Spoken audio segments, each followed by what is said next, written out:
Buenos días, buenas tardes, buenas noches, queridos miembros de la comunidad corpista. Muchas gracias por acompañarnos una vez más, un nuevo episodio de Trasfondo Literario especial desde la Feria Internacional del Libro de Bogotá 2023. Estamos aquí con otro de los grandes autores, un amigo personal, el profesor Enrique Alvarado, quien nos presenta su más reciente publicación. ¿Su primera publicación? No, la segunda. La segunda publicación. Hay muchas dobles publicaciones en el Fondo Editorial Corpista. Profesor Enrique, ¿cómo se encuentra? Bien, muy feliz de estar acá y sobre todo agradecido por la gran oportunidad. No se preocupe, para eso estamos. Para que no sea la primera vez que nos sintonicen, Trasfondo Literario es un espacio con el cual conversamos con los autores del Fondo Editorial Corpista.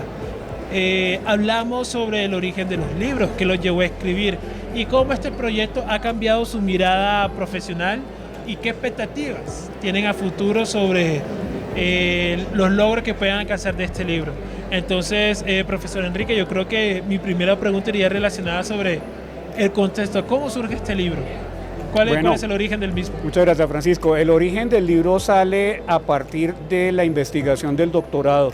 La revisión de literatura relacionada con permanencia académica me llevó a descubrir una investigación muy interesante que se había hecho en una institución educativa en Chile, en donde se había aplicado la técnica de mindfulness relacionada con la permanencia académica, como lo había mencionado. Empecé a investigar en la medida en la cual podía darle continuidad y fondo a mi investigación doctoral, y una vez acabado el doctorado y haber recibido el título, me quedé con la inquietud. Empecé a investigar más, empecé a leer más, llegó el confinamiento de la pandemia y eso me permitió lograr un acceso muy importante vía comunicación remota con tres partes muy significativas en el mundo que me permitieron tener acceso a información y a formación de la cual pude tener certificación. Excelente. Para aquellos que hemos tenido la oportunidad de participar en los espacios que usted maneja en la universidad, no podemos nombrar la electiva de Mindfulness, que hace parte del programa de bienestar universitario de la Fundación Universitaria Juan N. Corpas. ¿Cómo va esa alimentación entre la investigación del doctorado y la electiva? Bueno, pues es definitivamente gracias al apoyo del doctor Juan Carlos Velázquez, el director del departamento, quien me dio la oportunidad, ¿cierto? Y me permitió comenzar primero con algunos seminarios, algunos talleres y después plantear definitivamente la posibilidad y la opción de hacer la electiva. Después de eso, pues tuve la suerte también de proponerlo en otras instancias, como por ejemplo en la maestría en salud pública, en la maestría en educación para la salud y en educación permanente y continuada, que definitivamente es la parte más significativa del trabajo que me ha permitido consolidarlo de una manera muy significativa. Pero tengo que decirlo que definitivamente el apoyo del doctor Velázquez pues fue muy muy importante para la consolidación. Comenzamos de una manera y se fue evolucionando hasta llegar a eso. Como todas las cosas buenas de la vida van evolucionando. Y personalmente, como estudiante de la maestría en salud pública, créame que no solamente a partir de mi experiencia a través de Mindfulness, sino también hay casos de éxito de compañeras que a través de estas técnicas que usted nos compartió han encontrado una forma para lidiar con las múltiples cargas de estrés, sobre todo que pues cargan una exigencia laboral, un gasto de energía muy extenso, y a través de la cátedra de Mindfulness encontraron una oportunidad para aprender cómo lidiar con toda esta complejidad de emociones y cómo esto afecta su rendimiento y sus diferentes dinámicas, tanto en el entorno académico como en el entorno personal. Bueno, pues es una buena noticia, de verdad que es muy muy grato encontrar ese tipo de respuestas, pero pues desde mi punto de vista lo más significativo para mí fue haber transformado mi propia realidad. Ha cambiado gracias a la práctica, se ha vuelto todavía mucho más profunda y enraizada en mí, y me ha permitido reconocerme y poder plantear cambios que los he venido haciendo gracias a la condición de la práctica de la atención plena. Sí, eso es muy importante decirlo, que a través de la práctica constante del mindfulness, de la atención plena, se es posible no solamente ver los cambios, sino lograr cambios que impacten nuestra calidad de vida. Así es. Que es pues aquellos que somos miembros de la comunidad corpista sabemos la importancia de la cátedra de calidad de vida y cómo impregna, digamos, la gestión del Departamento de Bienestar Universitario, desde la rectoría en cabeza de nuestra rectora, la doctora Ana María Piñero Ricardo, y de infinidad de proyectos que impactan la vida de estudiantes, docentes y administrativos egresados corpistas. Retomando un poquito el libro, me gustaría hacerle una pregunta, ya que usted viene trabajando el tema de mindfulness hace mucho tiempo. ¿Cuál fue uno de los principales aprendizajes que se le haya quedado o que lo impactó durante su proceso de investigación y redacción del mismo? Hay tres elementos con los cuales yo me quedo definitivamente. Uno, la resiliencia; otro, la perseverancia; y por último, el autocontrol. Y eso es lo que le permite a uno generar oportunidades de cambio. El hecho de superar las adversidades y no rendirse, el hecho de superar esas adversidades y no victimizarse, el hecho de perseverar en la condición de vida, agradecer cada minuto de vida viviendo en el presente, y por último, pues ejerciendo el control, ¿no? Evitando la reactividad ante los estímulos determinados. ¿Es posible que nos pueda explicar un poquito esos tres conceptos para que los miembros de nuestra audiencia que nos estén viendo entiendan un poquito, primero, la resiliencia? La resiliencia se da cuando en la práctica nosotros caemos en alguna distracción.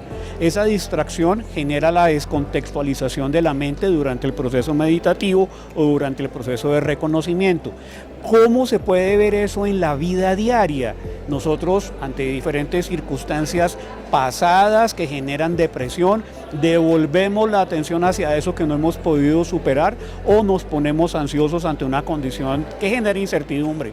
La resiliencia se da cuando yo me doy cuenta que ha pasado algunas cosas que me han marcado, que han generado un aprendizaje, y lo utilizo de una manera significativa para impulsarme de nuevo, para no caerme, para no abatirme, para no dejar que los brazos me caigan, y el entusiasmo y la motivación también.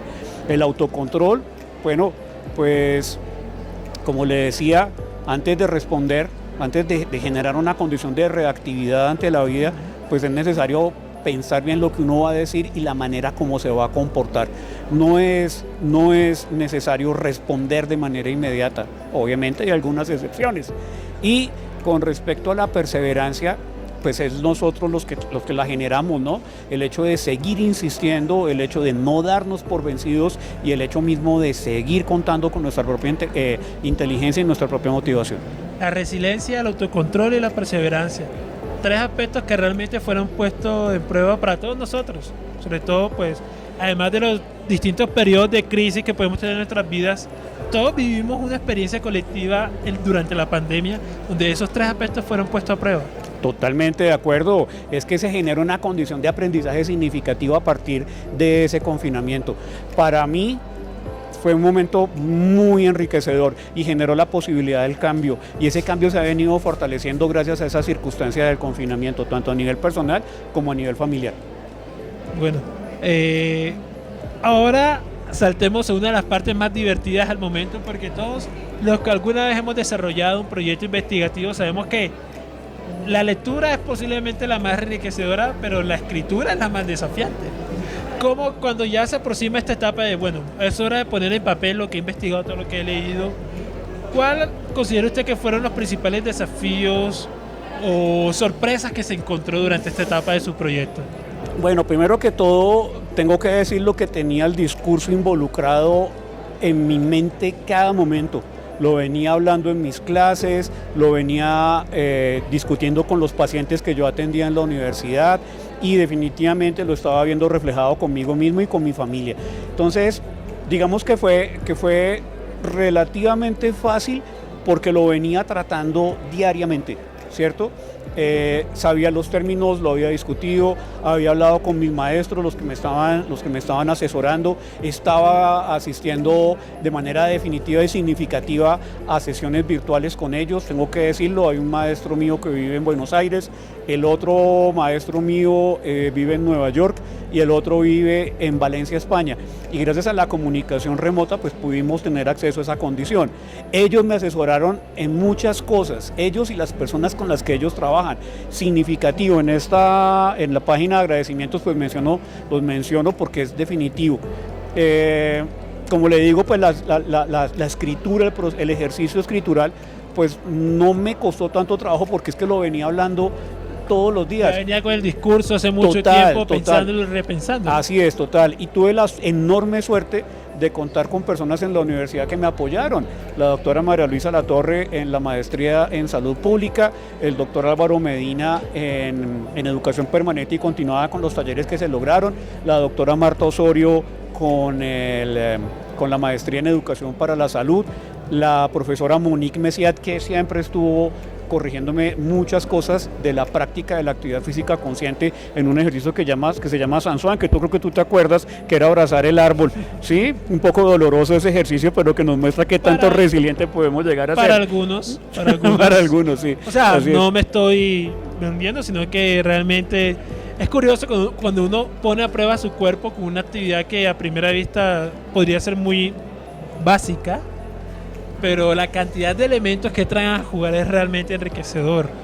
Ahí también tengo que decirlo, ¿no? El profesor Álvaro León también fue muy muy importante, porque Alvarito es una autoridad en las artes marciales chinas, y esto del Sansuan y del Lichuan, pues es uno de los elementos que él domina y que me permitió, gracias a mucho tiempo de estar hablando con él, de compartir, de conversar, de aprender de su discurso y de su práctica, pues me permitieron involucrarlo. Y por otro lado, Francisco, pues Álvaro me permitió también conocer a una persona maravillosa que es el maestro Luis Quintana, que vive en Buenos Aires, con el cual mantengo un diálogo constante con respecto a la práctica del Sansuan.